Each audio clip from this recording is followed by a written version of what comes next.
Louis Fernandez. He's Brian Murphy. And we got Adam Gold. Little Adam Gold encore. Guys strapped me in here. I feel like I've been here for a while. We pulled the NBA free agency, taking the chair and keeping DeAndre Jordan in the house, whatever it was. Adam, thank you so much for being here. Let's just honestly get right into it because we value your time. Good. That's just, somebody does. It's good. The Carolina Hurricanes, so active, so early, and now not a whole lot going on? Well, I mean, I think there is a lot going on, to be honest. But I honestly don't even recognize them. I've been covering this team for a long time, and in the Tom Dundon era, since he's become the owner at the start of a season, this is the first foray into free agency. I was stunned. What? Dmitry Orlov? Are you kidding? Then Michael Bunting, who I thought would be a good fit here, but I also didn't think they would go after him because they have not gone after free agents. And the reason for that has been because they will not overpay for a player. And in free agency, you always will overpay for a player, always. That's what happens when it's an open bidding. You'll overpay for players. So they have usually waited to see how the market kind of fizzles out, and then, look who's left. Let's get them. Jesper Foss is a great example of that, a low-cost addition to your team who really helps. Even the goaltenders they have gotten in free agency have waited. They've waited to get that. But, man, signing Foss, signing Stahl, signing Foss, bringing back both goalies, and then Orlov and Bunting, my head was spinning. Good. I think they've done, as they say in the Premier League, they've done a good bit of business, I think, in the offseason. We mentioned yesterday sort of the dopamine hit from that first day of free agency. You're constantly refreshing, and, there's another signing, and now there's lots and lots of rumors, but nobody's signed for a week now. So it's the come down for fans. And honestly, there hasn't been anything around the league. There was about 4 or 5 signings on day 2 of free agency, but nothing really since. And I do think the Hurricanes are waiting to find out what happens with Vladimir Tarasenko. Tarasenko spent his entire career with the St. Louis Blues, actually demanded a trade a few years ago, had some shoulder issues, and then ended up getting traded midseason to the Rangers this year and was kind of with the Rangers. He scored a few big goals, but he wasn't amazing. And he only scored, I think, 18 goals last year in about 69 games. Nice season, not great. But he is a bona fide goal scorer, multiple 30-goal seasons in his past, and on a one-year deal, low cost, I think would be a great fit to add to Carolina. He'd be on a power play. You'd have another guy who could score.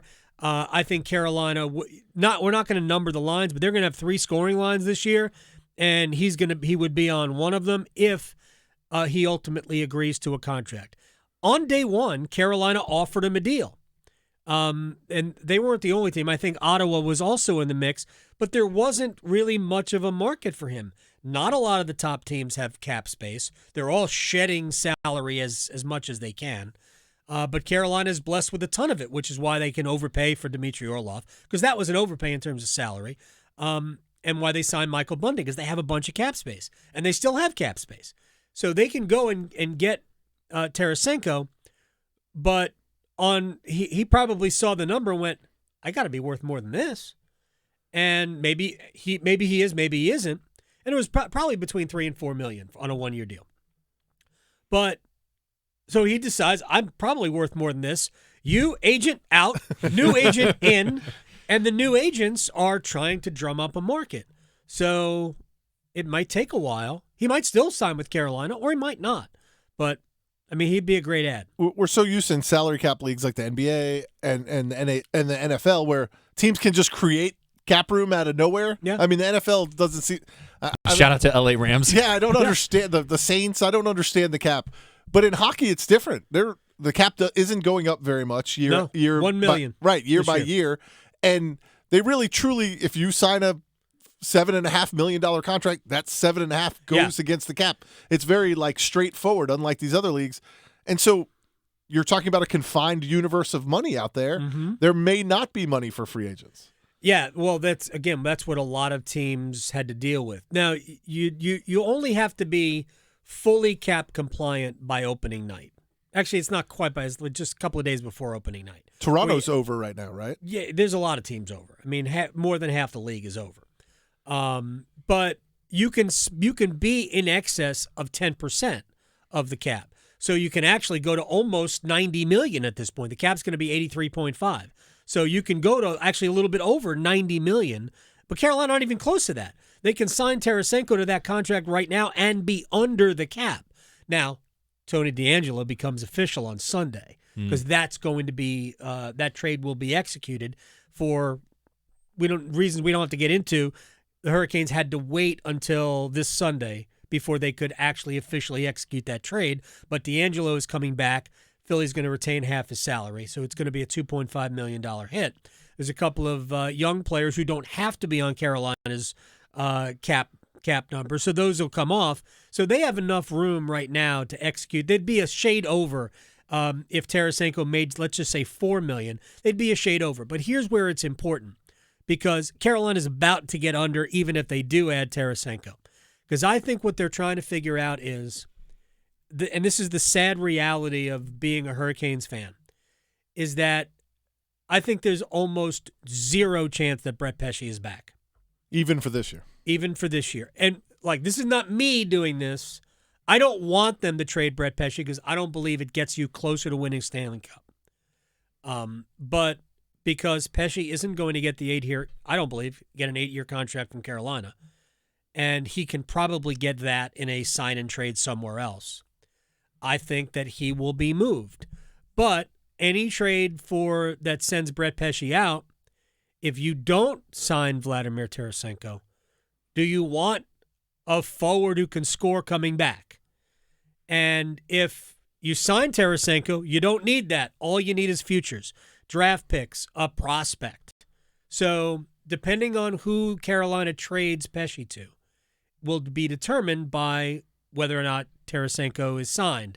So I think they're waiting on all of those other things before they execute a trade with Pesce, or if they include a trade into a bigger trade that might also include a forward going out to bring back a more substantial return in that regard. So I think the Tarasenko thing is kind of holding other things back, but I mean, he may say no. He may go somewhere else. So you mentioned it there, and I think that whenever you deal with free agency, whatever it might be, the thought is always, does this make us better? Is Carolina a better team than they were at the end of the Eastern Conference Final based on the moves that have happened? Yes, they are. There's no question they are better. I mean, right now, because Pesce's still on the roster, if they go into the season with the group of defensemen that they have, there's not even a debate that they will be the best defense in the National Hockey League. And the gap between 1 and 2 will be, you could put a Walmart in there. But I also don't think that's where we're going to be at the start of the season. But even so, if they don't trade 2 defensemen in their top, they don't trade Brady Shea and Brett Pesce, because they could, they'll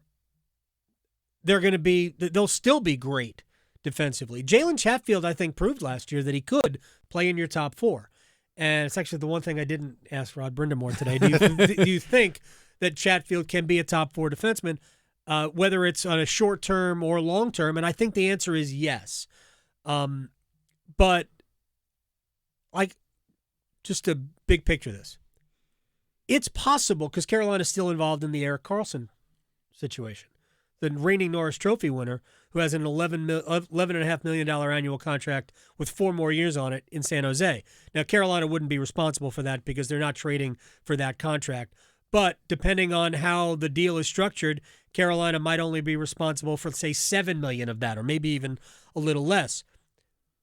If they go into the season and their top 4 is Slavin, Burns, Orlov, and Karlsson, I mean, Lewis, you and I could be on the third pair, and it's the best defense in the league. Oh, well. I can't skate. Can you skate? No, I can't. All right, then we may not. Yeah, maybe. We would definitely be exposed. But, I mean, they're going to be better, and if they add another scoring forward and don't have a forward go out, the forward group's going to be amazing. if they want to, send some of that money my way, I can definitely learn how to skate if that would help. But